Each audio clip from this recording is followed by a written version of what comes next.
Hi everybody, how you doing? As you probably all know, I'm Martin. This is Koi Water Plants and Rants, or shortened to KWPR, it's easier to say. How you doing, hey? Well, sorry, first of all I want to say sorry for not being around for the last couple of weeks, but work has been absolutely manic. I've been doing 6 days a week, and if I ain't working the Saturday, we're doing a course, CPC.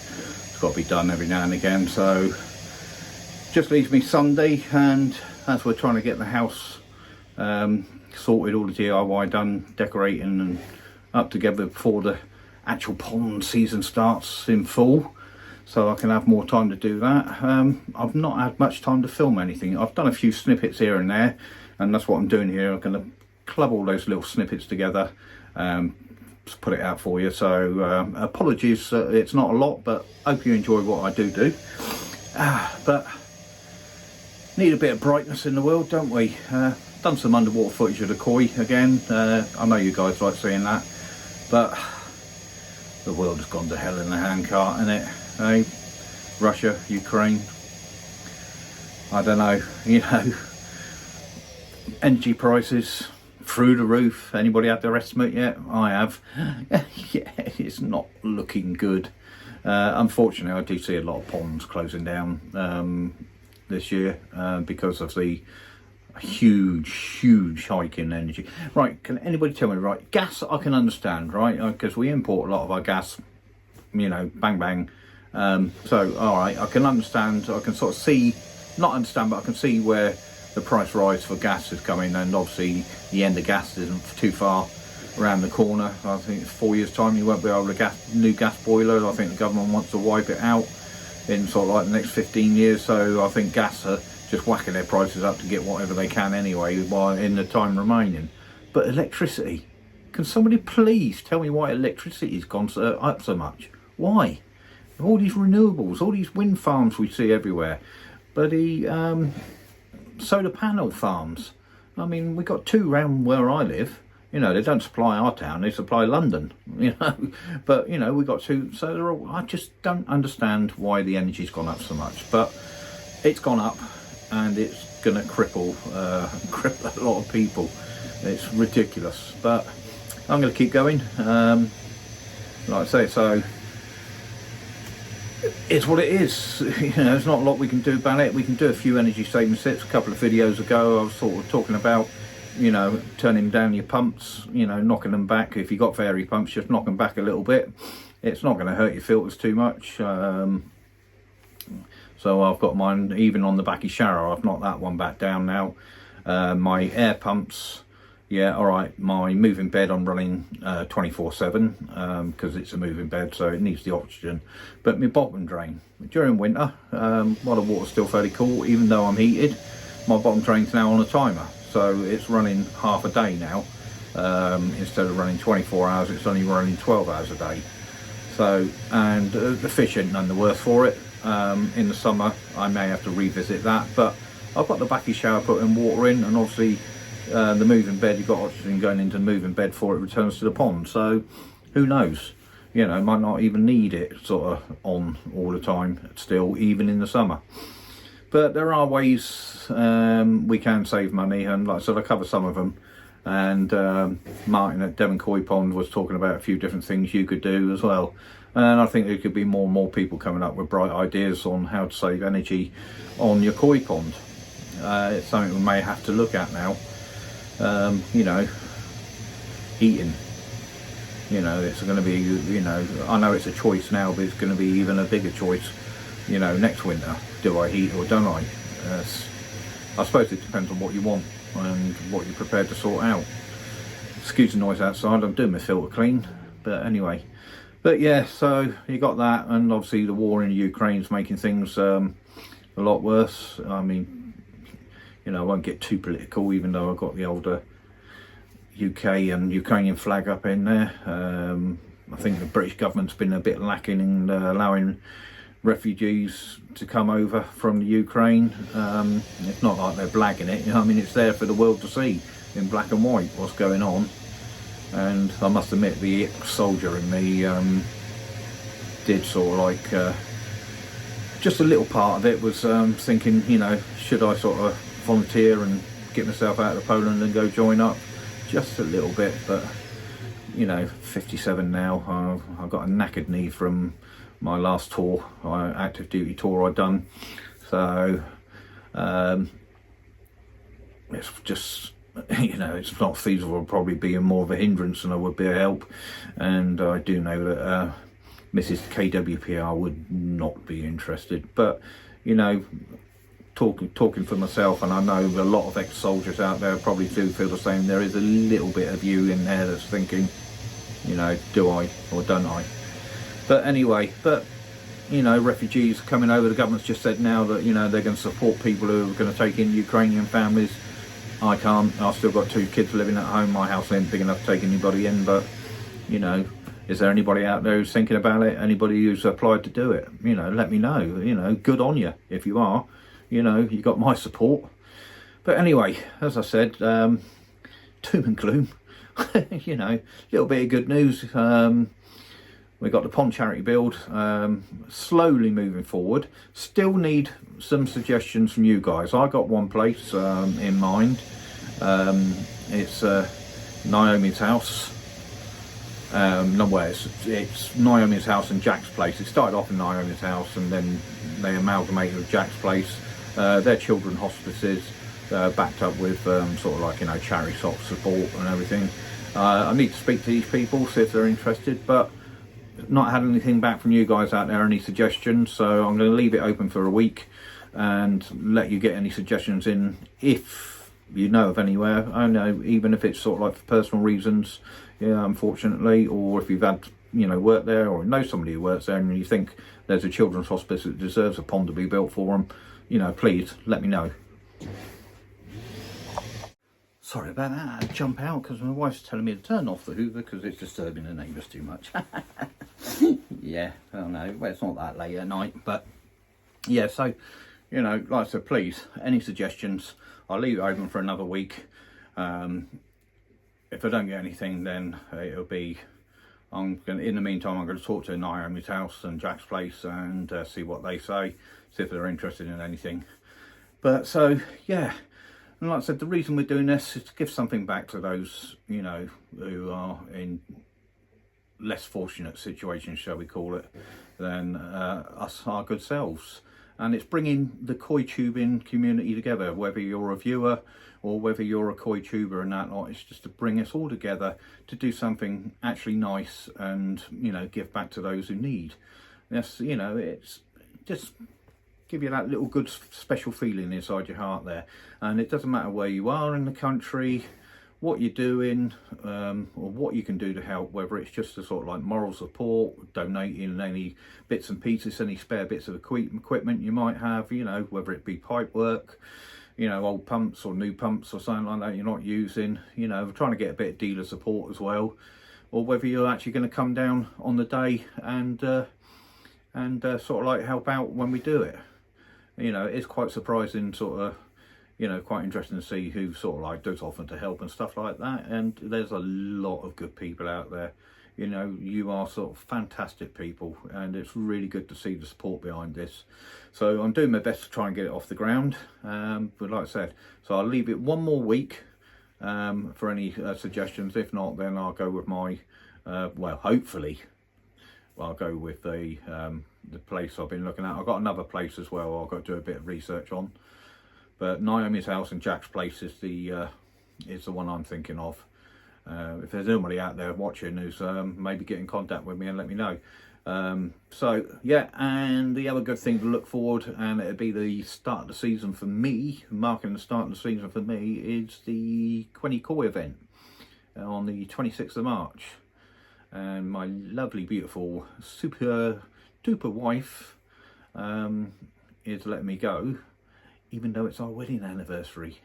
And, you know, I do feel guilty, but I do need to go up to hopefully pay for my drum. So, and obviously see everybody else. So I'm going to treat her extra special, sort of like when I get back from that, and we'll celebrate our anniversary the following day. yeah, any suggestions would be nice on that. But yeah, no, she's a superb lady, and I thank her from the bottom of the heart for understanding and sticking by me in this hobby. So yeah, so Quenny winter event on the 26th of March starts at 10 o'clock up at Quenny headquarters. So hopefully see a lot of you up there. Anyway, I've cobbled a load of bits and pieces that I have done together. A little bit on the Verkon, and yes, I will say I'm jumping on the Verkon wagon. It's not really jumping on the wagon as such, because Verkon sort of like was quite big about 3 years ago. There was quite a lot of people using it, and back then I was sort of thinking, well, yeah, okay, but if it kills all the bacteria it claims to kill, and the fungi that the fungal infections it claims to kill, KHV, this, that and the other, then surely it's got to knock out your filters.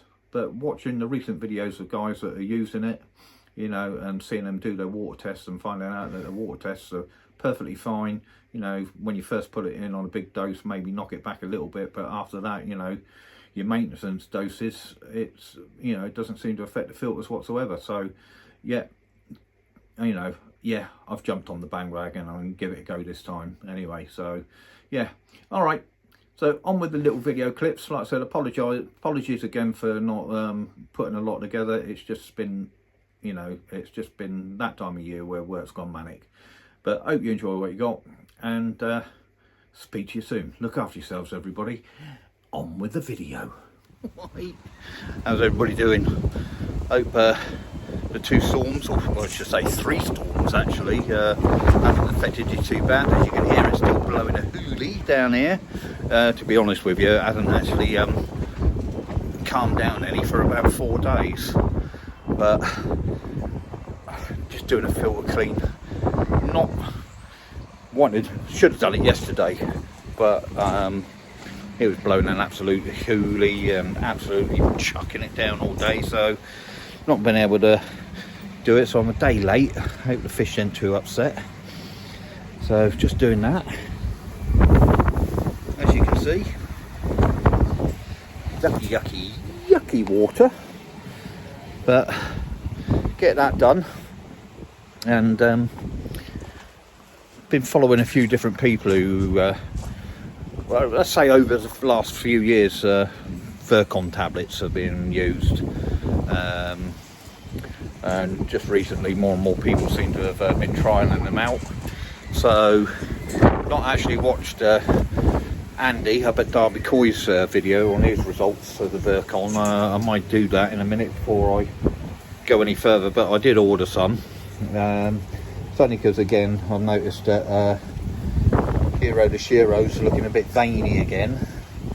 All my other water tests are clear. There's no other signs of anything going on, no flashing, no jumping or sulking or anything. They're absolutely on the food.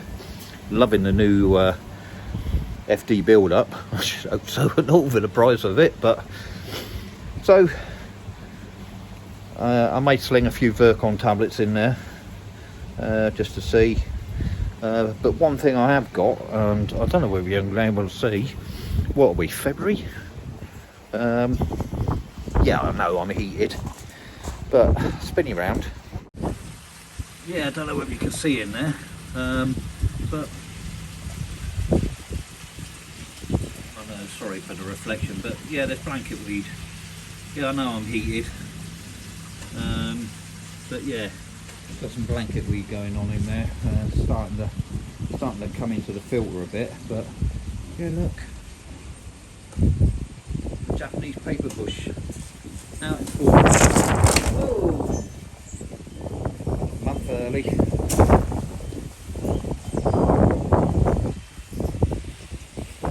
But the smell is absolutely flaming gorgeous. It really is, and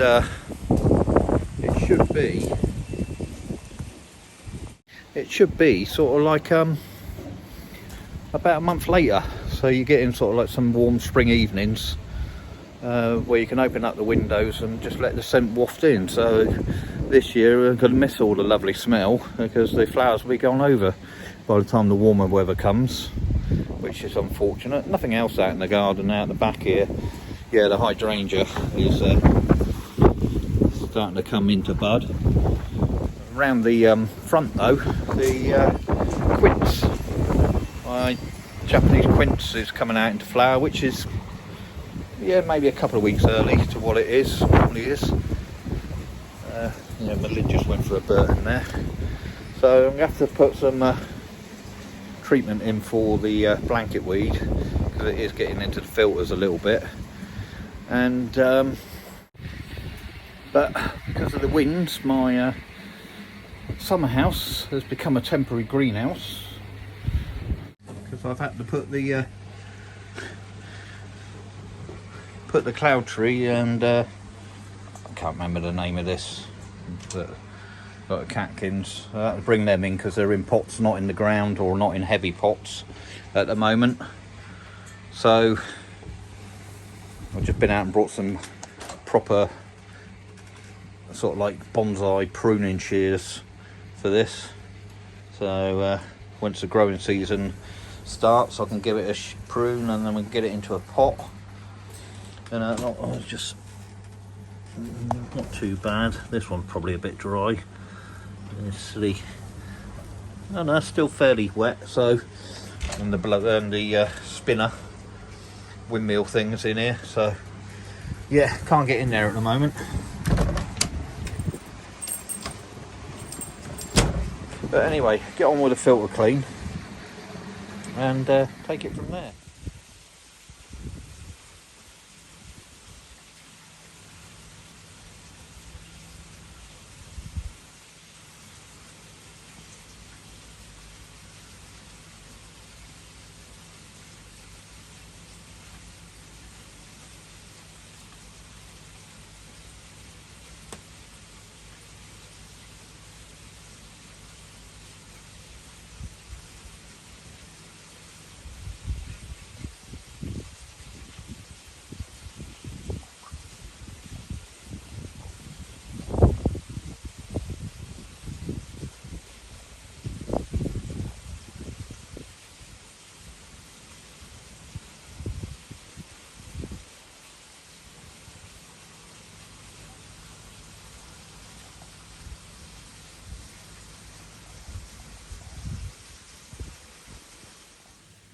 So,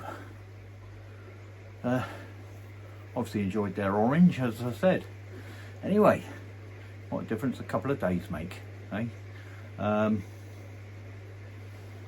know it's dark now. I've been busy sort of doing some tiling and stuff to get the house sorted. Needed doing, so fishy stuff had to take a back seat. And my tiling skills aren't the best in the world. I'm a little bit slow at it. Clueless really. It's all guesswork. A few YouTube videos and stuff like that, but yeah, it's not too bad. Looks alright. But yeah, so world's gone to hell in a handcart, you know. Yeah, hence the little two flags that have been running up in the corner for most of the video, showing my support for Ukraine. I'm sure, as most of us are, but we're already starting to see the effects of this already, aren't we? I went down to my local Shell petrol station yesterday, and yeah, it's already gone up to 155. Yeah, Tesco's is still 140, went from 147 to 149, so yeah, if you want to fill up, go to Tesco's. Don't bother with Shell, or Esso I think was 154, a penny cheaper. So yeah, it's only because I've got the Shell app I use Shell. But so anyway, I spoke about I was going to use the old Verkon Aquatic, but I thought before I do it, I just sort of talk about it now. I've seen. The only reason I'm sort of going to give these a try now is I've seen a few YouTubers trying them out, Derby Coy being one of them, and Stu, Andy up at Derby Coy and Stu from Surrey Coy. Verkon 2-3 years back was sort of like on the scene, you know, taken quite big. Everybody was using them. well, not everybody, but a lot of people were using them. But the point I couldn't get my head around was, if they're so good at, you know, antiviral, antibacterial, sterilising, antifungal and stuff like that, surely it must affect your filters. So I never actually went for them until sort of like this round of videos came out, and the guys are using them, doing a water test, and they're finding that, you know, it's not affecting the filters. Now, Verkon in one form or another has been around for many years. It's used within the veterinary industry and the aquaculture industry very widely. It's second to none for its antibacterial sort of purposes within the aquacultural industry. Like I said, it treats most bacterial problems. KHV, it claims to be effective at KHV, keeping that at bay. It's a very good steriliser, so, you know, in its sort of not neat, but in its stronger doses, it's great for dipping your nets and any of your equipment in to sort of like sterilise them. And even if you've never heard of it before, you've probably come across it at some point or another. It's been used in sort of like poultry industry, in Verkon. There's different types of Verkon, and thinking back sort of like a few years back when we had the foot and mouth disease, and if you're sort of like visiting any farm areas or you're going in certain places and you have to go for a foot dip, you know, foot wash, put your boots in or your shoes, whatever you're wearing, just stamp on a sort of very wet sponge. This more than likely it was sort of like another form of Verkon. Verkon S was what it used to be called. That's what we used for your ponds. It used to be Verkon S. It's now been relaunched as Verkon Aquatic, and it's a little bit confusing if you buy it and you don't research it, because on the back of these it doesn't tell you what your dosage for putting into your pond is. So I mean, like I said, the directions: add Verkon Aquatic tablet to every 500 ml of water to make a 1% solution, and allowed to completely dissolve.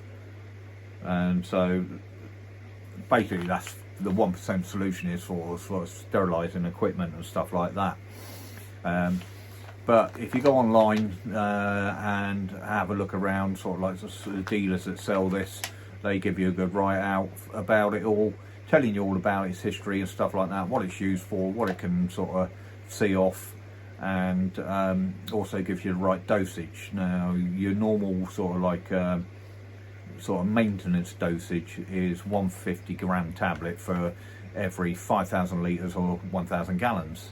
So my pond being 10,000 litres or 2,000 gallons, 2002, it's, you know, it's 2 tablets. But because I'm going to be sort of like doing its initial dose, I'll double that and put 4 tablets in, just to sort of like knock any nasties back. Why am I using it? Well, I had that bacterial issue a couple of months back. The fish were sort of like red, bit veiny, didn't have no ulcers or anything like that, and they weren't misbehaving, they were still on the feed or everything like that, but it just didn't do right. So I got one of those bacterial testers, dip testers. If you look a few videos back, you see all about that. Brilliant bits of kit. Can't recommend them enough. And yeah, so I had a bacterial issue. I treated, I upped my my trickle in. That's the word I was thinking of. Trickle in. Up my trickle in to twice the amount of what it was, and also I put in some treatment as well, some antibac treatment, just to sort of see it off, and that sorted it all out. And there's no evidence to support what I'm saying about say or anything like that, but I believe that when you put your covers on for winter, and because I'm heated, obviously I need to cover, when you put your covers on, I think that does sort of like alter the water chemistry a little bit, and it traps certain elements and things inside the pond. It's got nowhere to go, it can't escape, and do think that the possibility of sort of like fungal or bacterial issues are increased when you got your covers on. Like I said, no evidence behind that. This is just, you know, my personal thinking for this. So seeing that the guys sort of say that it doesn't affect their filters and it seems to be improving their fish health and stuff like that, I thought I'd give them a go. So I'm going to knock some of these up. I know it's dark, but I'm going to put 4 of these in a bucket with some boiling water and then lob it in the pond once it's all cooled down. Now Verkon is safe for long-term exposure, but don't get any neat solution on your hands because it can be a bit corrosive. So if you just dissolve it in a very little bit of water and get it on your hands, it can be a little bit corrosive. But as for sort of like handling long-term explosion, you know, knocking up hundreds of bucket loads of stuff, there's no long-term effects for humans or animals or anything like that, and it is perfectly safe for the environment. It's DEFRA approved, and like I said, environmentally wise, you can pour it down your drains to waste and stuff like that with no adverse effects whatsoever. So it can run into the water courses. Like I said, perfectly safe to use in every aspect of the thing. And like I said, you know, give it a go, see what happens. So, you know, I'll probably film sort of like putting it in. You've seen it all before, the guys, Stu and Andy, you've seen the guys doing it, but I'll do it and film it for you. But it's the results we want to see, so we'll probably come back to that sort of like next week after a week of them being in. I'm just going to do a 4-tablet dose this week, and then probably next week I'll probably do sort of like the 2-tablet dose, top-up dose, and just see how it goes from there. So get this mixed up, get it in. All right guys, see you in a minute. So got some tablets in there. Just going to grab the kettle. All you do is just add a load of boiling water. Oh, steam the camera up.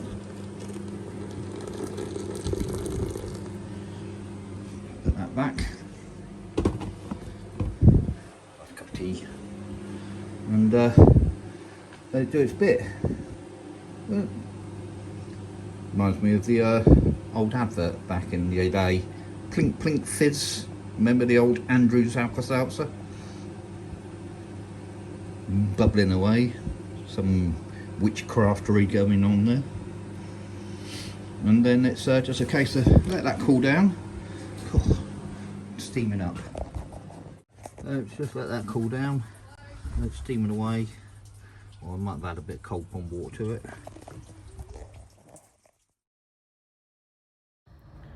So gonna have a quick look at the fish if we can see them. I've had the brushes in sweeping up some stones that had got in, even though the covers are open, so I should imagine there's quite a bit of fines floating about. Yes, there's Chad as always, thinking he's going to get fed. There's me Koaku from the Grow and Show. That's the actual Grow and Show one. Yeah, there's the usual suspects having a nudge at the camera. Yeah, hello Chad. He's packing some size on now. But yeah, let's get into the water. Oh yeah, there's some fines. Where's Raven Spotters? There you go. A little bit of white coming through on the scales there. But oh dear, yeah, lots and lots of fines. And you can see there you got the hair algae on the bottom of the pond. Always happens when I have the covers on and the heat on, and it does affect how the bottom drain works, because obviously the stuff doesn't get sucked in as well, it gets caught up in the hair algae. So when I do put the brush in and start sort of trying to sweep stones up, it sort of like pulls it all up into the water again. So I have to put another dose of blanket weed treatment in there and try and clear all that so I can get the bottom drain working to its full efficiency. But fish are looking okay. Spot. And there's me Hayatsuri that's up for grabs. And there's the Platinum Mogon that's going. There's 2 I need to move on. need to make a bit of space, and that's me Grow and Show Kahaku, which I'm going to keep.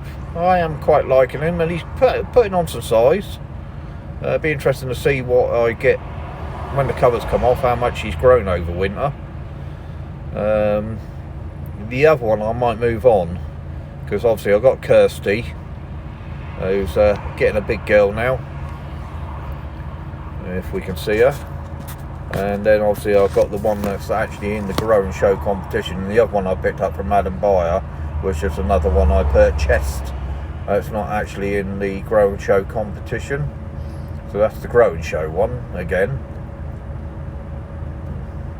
So where's the other one? But yeah, I'm going to keep the cow now. Yes, Amanda, Chad, they're all staying. Raven staying. Patch is staying.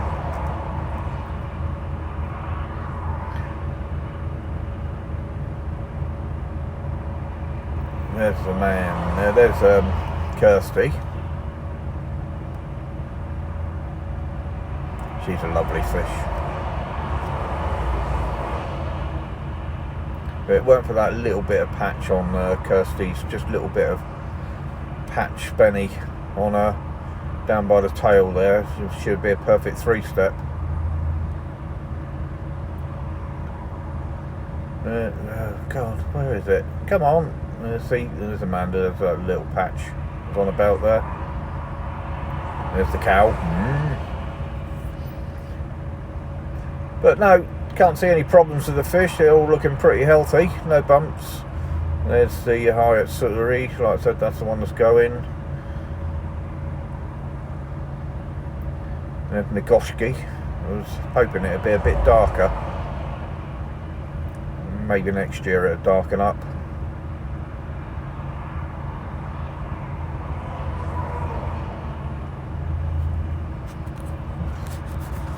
That's the one in the Grow and Show again. There's the other one, just gone down there. That one's gonna, I'll be moving that one on as well. There's a few people who've shown a bit of interest. If you could sort of mention it again to me on that one. And like I said, once the covers come off, then we can sort something out about getting them bagged up and moved. I prefer you could come down and collect if you could, because I can't post. Individuals can't post, unfortunately. God, that's a lot of fines. Anyway, that was a quick look, and I'll see you in a bit. So there's the remains of the orange pill. Obviously it's dark at night when I'm doing my filter clean yet again, but I don't know whether you can see that. Try and zoom in, keep the torch on it. So you can see, totally stripped. I'm about to clean that out in a minute. So get back in a second. Back again. Anyway, I said earlier that there's not been a lot going on, but spring's on its way. If it's not already here, and in sort of like the mile form it's in. So I've been hosing off all the algae off the 2 decks and off the conservatory roof. Still not a lot being able to go on with the pond, but one thing you should be thinking about this time of year, if you've got an air source heat pump, obviously you've been through winter, all the leaves are dropped and you have winds and storms and everything like that, is you sort of like just want to check around your air source heat pump. You go down the back of it and sort of like come down with me. So you go down over. Now you want to sort of check down in these, on the fins here. I've just cleaned mine off. I'm going to have a couple of little bits and pieces of crud, sort of like floating, sort of like spider's webs. In fact, there's a leaf just there, but just pick it off. If it's a nice dry day, just take a little soft bristle paintbrush, and if you've got anything stuck in there, because these fins are very, very delicate, and just soft bristle paintbrush and just brush all the fins off, get any crud off of them. I can hear the water gurgling through, but yeah, that's okay. And don't forget the side as well. What's that in the side there? I've got a bit of discoloration there. I'll get a paintbrush on that and have a look. Get round a minute. So just there, I don't know where you can make it out. Just there, look, you can see something's in the storms was blown in there, and even though I've got a bit of a grid, wire grid, come out a bit, it's bent the fins. So at some point I'm going to have to get in there and very gently try and re-straighten them. That's not good, but it's still working okay. But yeah, that's the sort of things you need to be watching out for.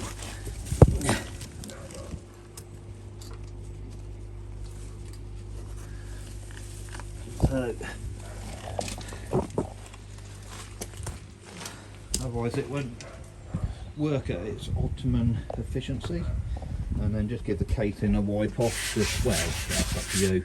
I'll give the casing a wipe off and just the frontage a little bit of a wipe off. Just check that the pressure gauge is in the green. That's all fine. Make sure your wiring's all fine, nothing's been chewed. Lights on the Wi-Fi sender. Zoom out a minute. Right. So, yeah, that's all operating fine. So yeah, that's get that all sorted. Apart from those little bent fins, which I'll try and sort out myself, just very carefully, just sort of prise them open with a very fine screwdriver. Should be able to sort it out, just to straighten them up a little bit, but it's not affecting its use. Fingers crossed. But yeah, so giving the decker blast off as well, getting all the crud off. It's the time of year to do it if you've got an in-ground pond, obviously, because the covers are on, so you know you're not going to get anything blasting into the pond. And we'll be thinking about taking the covers off in a few weeks' time, fingers crossed. But like I said, still not a lot happening with the pond itself. You know, just waiting for the covers off, go off for when it jumps into life. But the Quinny Koi event, it's not calling it a winter event anymore, 26th of March. So will be the kick-off of the season for me. Now obviously I'll be going up, and there's quite a lot of people I believe who will be going up there. I don't think there'll be room to move. Don't intend on purchasing any fish, but the word is don't intend. But yeah, but obviously the drum will be hopefully purchased, or at least ordered then. So yeah, and obviously that give something to for you lot to see. Is obviously taking out the Nexus, altering the pipework, and then dropping the drum in. Altering the pipework ain't going to be fun, but the slide valve in holding the water back. So we'll have to try and might even have to drop the water halfway down in the pond. Yeah, not looking good to that. But the garden's coming to life, giving all the everything all off.